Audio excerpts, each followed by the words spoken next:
तो नमस्कार दोस्तों, मैं हूं आर के निशा। स्वागत करता हूं आप सबका दर्शक न्यूज 24 में। दोस्तों बता दें कि उत्तर प्रदेश में 10 विधानसभा सीटों पर होने वाले उपचुनाव को लेकर तमाम जो राजनीतिक पार्टियां हैं उनकी सुबुगाहट आने लगी है। अब राजनीतिक पार्टियां सक्रिय होने लगी कि यूपी की 10 विधानसभा सीटों पर होने वाले उपचुनाव को लेकर कैसे तैयारी की जाए, कौन से कैंडिडेट को किस क्षेत्र से उतारा जाए, इस पर विचार विमर्श होने लगा है। ऐसे में भारतीय जनता पार्टी भी अपनी सक्रियता दिखाने लगी। वहीं पर इंडिया अलायंस की बात करें तो अखिलेश यादव और राहुल गांधी मिलकर वो भी अपनी रणनीतियों में लग गए हैं। ऐसे में दोस्तों बता दें कि इस बार उत्तर प्रदेश में होने वाली 10 सीटों की विधानसभा उपचुनाव में आजाद समाज पार्टी कांसी राम के राष्ट्रीय अध्यक्ष चंद्रशेखर आजाद ने भी ताल ठोंक दिया है। दोस्तों बता दें कि हालिया लोकसभा चुनाव में पश्चिम यूपी की नगीना लोकसभा सीट से सांसद चंद्रशेखर आजाद ने भी यूपी में होने वाली 10 विधानसभा चुनाव की सीटों पर अपना दावा ठोंक दिया है। दोस्तों बता दें कि नगीना से सांसद होने के बाद पहली बार प्रयागराज की धरती पर आगमन हुआ था आजाद समाज पार्टी कांसी राम के राष्ट्रीय अध्यक्ष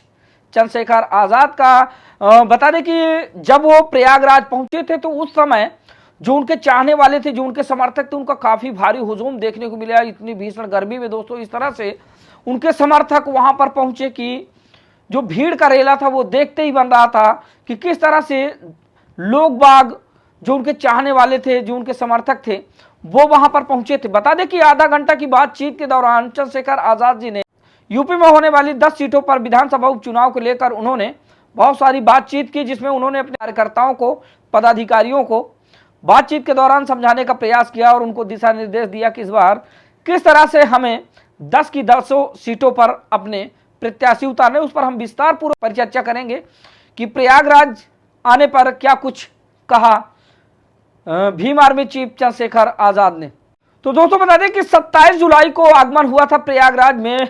आजाद समाज पार्टी के राष्ट्रीय अध्यक्ष चंद्रशेखर आजाद का, जिस पर उन्होंने जनता को संबोधित करते हुए कहा कि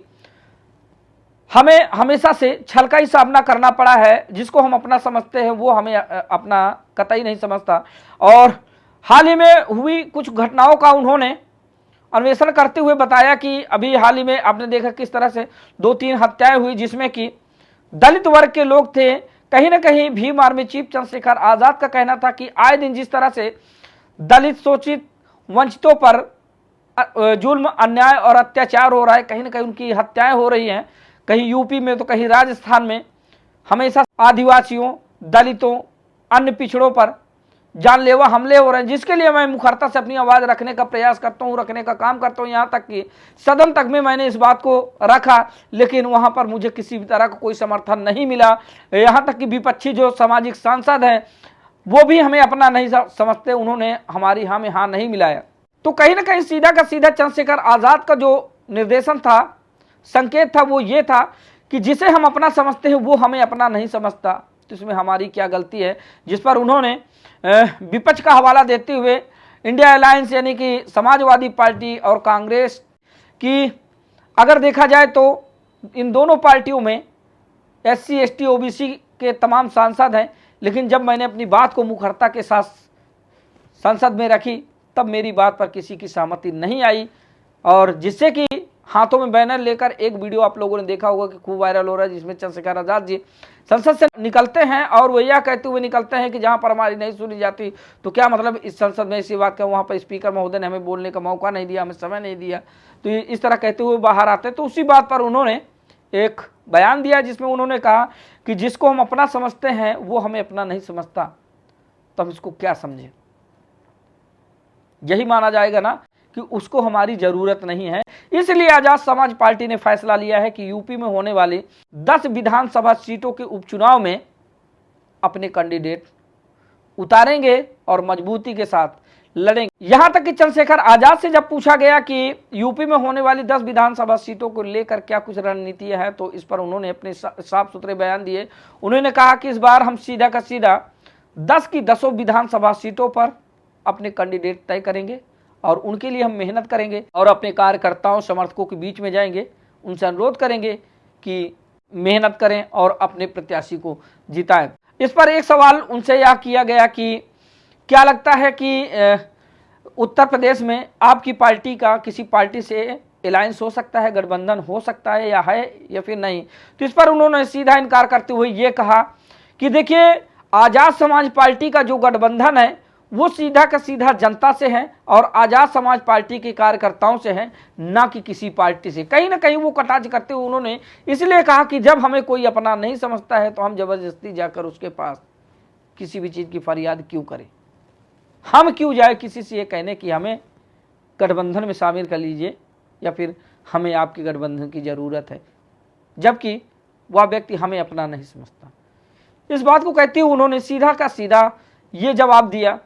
कि इस बार आज़ाद समाज पार्टी का यूपी में होने वाली 10 विधानसभा सीटों पर उपचुनाव को लेकर जो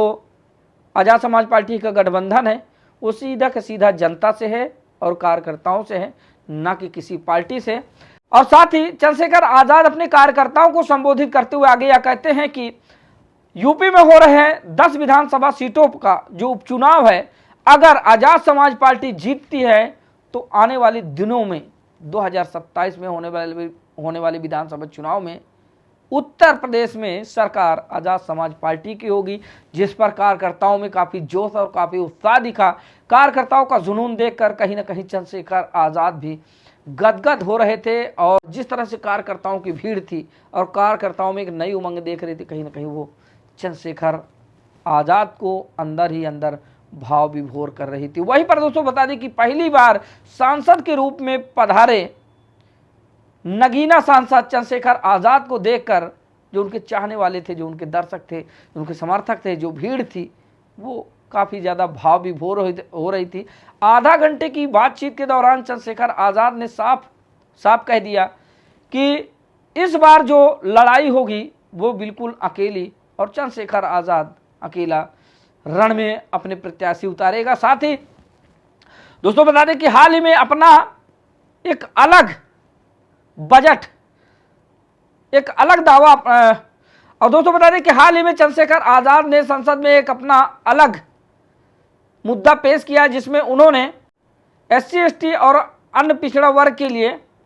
प्राइवेट सेक्टरों में आरक्षण को लेकर उन्होंने मुद्दा उठाया है, जिस पर उन्होंने उस पर भी उन्होंने ये प्रतिक्रिया रखी कि जब मैंने इस मुद्दे को उठाया तो बहुत सारे वहाँ पर अपने चाहने वाले थे, अपने समर्थक थे, अपने समाज के सांसद, SC ST OBC के तमाम जो सांसद थे, किसी ने भी सहमति नहीं जताई। तो हम क्या माने कि कौन हमें चाहता है, कौन हमारा हमदर्द है। तो दोस्तों बता दें कि इस बार जो उत्तर प्रदेश में